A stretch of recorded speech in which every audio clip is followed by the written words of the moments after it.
print analysis expert, Miss Wall.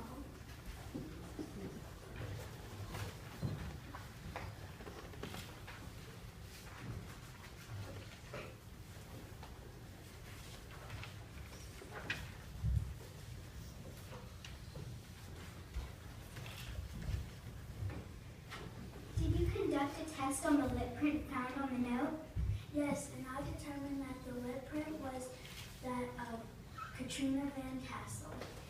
And did the police report identify where the note was found? According to the police report, the note was found in Iggy Crane's book. Thank you.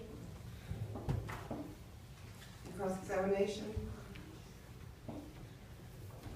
We have no questions for this witness.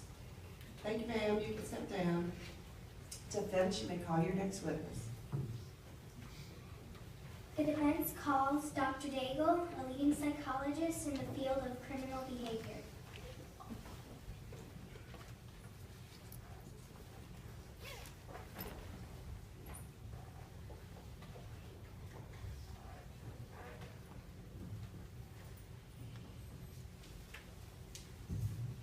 Doctor, did you conduct a series of psychological tests on Mr. Brombones?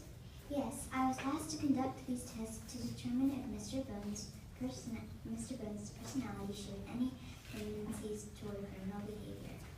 And what were your findings?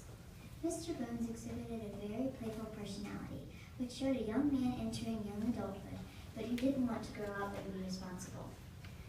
Would you say he was the type of person who would deal with problems in his life in a violent way?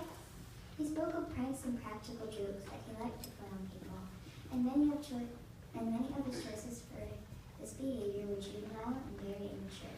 But his motivation was never criminal, nor with the intention of doing permanent harm. Thank you. Any questions by the state? Had Mr. Bones been expelled his last year of high school for his immature pranks and behavior? Yes, I think he did have some problems within the school setting. And hasn't he found it difficult to hold down a decent job because he pulls so many pranks at work? As I stated in my test findings, Mr. Bones has made some very questionable and immature decisions in his own life, but none that were criminal. I have no further questions for this witness. All right, thank you, ma'am. You can step down. The defense may call its next witness. That's correct. I didn't see him. Did you write the note found in Mr. Crane's book? Yeah. Me and Braun wanted to get him somewhere scared. It was all part of the prank. Was Brombones really mad at Iggy Crane that night? Well, sure. He was always mad when Iggy was around Katrina. Thank you. No further questions. Third, you can step down. Defense, you can call your next witness. The defense calls Katrina Van Tassel.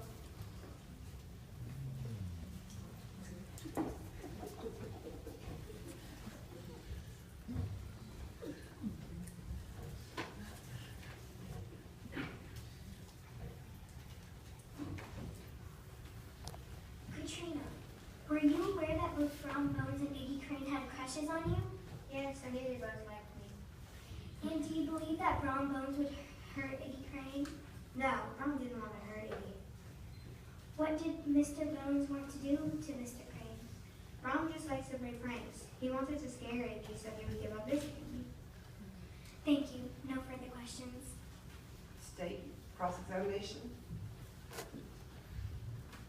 Miss Van Tassel, isn't it true that Brombones was jealous of Iggy Crane? Yes, he was extremely jealous. The night of the book reading, could you tell that Mr. Bones was upset? Oh yes, he seemed very upset. He didn't like they were spending so much time with Iggy Crane. Mr. Bones' friend said you knew that Iggy was going to be pranked. Why didn't you warn him? Well, I thought it was kind of funny the way Iggy got so scared over just about everything. He kind of deserved it for being such a doofus. Would you say that Brombones would do just about anything to win your attention? I guess he would. He is pretty crazy about me. No further questions. Step down, Ms. Van Tassel. Defense, you can call your next witness. The defense calls Brom Bones.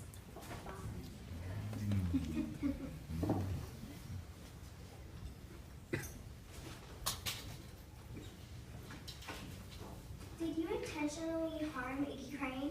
No, I did not. The only thing I did that night was to play a prank on Iggy Crane to scare him. What was that prank? The prank was to have Katrina pretend she liked Iggy to lead him on. She promised to meet with him alone near Willie Small.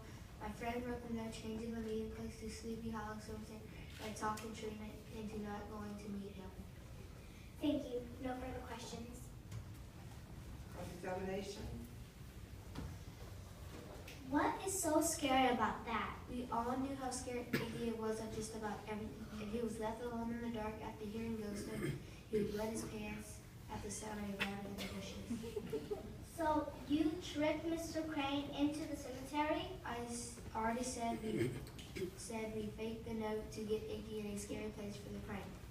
Did you throw a pumpkin at Mr. Crane, hitting him and causing his contusions? I did not throw nothing at Iggy.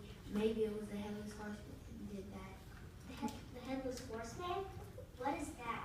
That is just a scary character in the story we were telling Iggy. I was counting jack-o'-lantern when they chased Iggy through Willie Swamp. He was so scared he ran through Sleepy House and climbed over the school fence. That was the last I saw of him. And you want us to believe that a Headless Horseman is the one who harmed Iggy Crane with the pumpkin and not you? What do you think, we're idiots? Objection, Your Honor. Staying. Sorry, Your Honor, I withdraw that question. Mr. Bones, the red material found on the fence was identified as material from your shirt, and your shoe prints matched the bloody footprints in Parkview parking lot. How did those items get across the fence? Okay, I climbed the fence after I saw Iggy follow. I wanted to make sure he wasn't hurt back. When I heard someone on the school grounds, I took off down the driveway. Why did you run away if Iggy's injuries weren't your fault? I panicked and ran. And what happened to the jack-o'-lantern you said you were carrying? I guess I dropped it. On Mr. Crane's head? No, I told you I didn't hit Iggy with the pumpkin. No further questions, Your Honor. If it pleases the court, Your Honor, may I readdress my client? Yes, you may. Brom Bones, did you do bodily harm to Mr. Crane? No, I did not. I scared him, but he hurt himself by climbing over the fence and falling. No further question, Your Honor. The defense rests its case. All right, thank you, sir. You can step down. Okay, we'll now hear some closing arguments. Start off with the prosecution.